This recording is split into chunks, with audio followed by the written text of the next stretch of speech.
mengimplementasikan pembelajaran kurikulum Pradigma baru, program sekolah penggerak dan pusat keunggulan. Sebanyak 29 guru yang ada di SMK Negeri 1 Palembang mengikuti pelatihan in-house training atau IHT.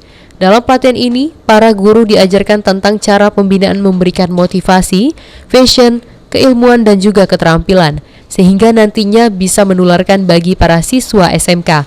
Selain itu juga dengan pelatihan ini, bisa menciptakan pelajar profil Pancasila diantaranya berwawasan kebangsaan, gotong royong, kebinekaan, kreatif, serta mempunyai etika yang baik sesuai dengan dunia kerja dan keterampilan.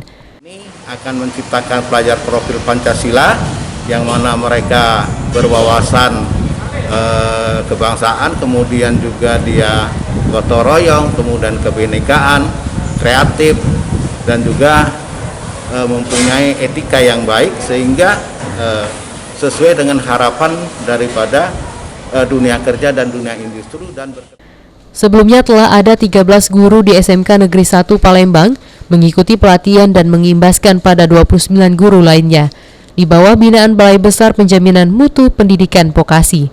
Firman Hidayat, PAL TV.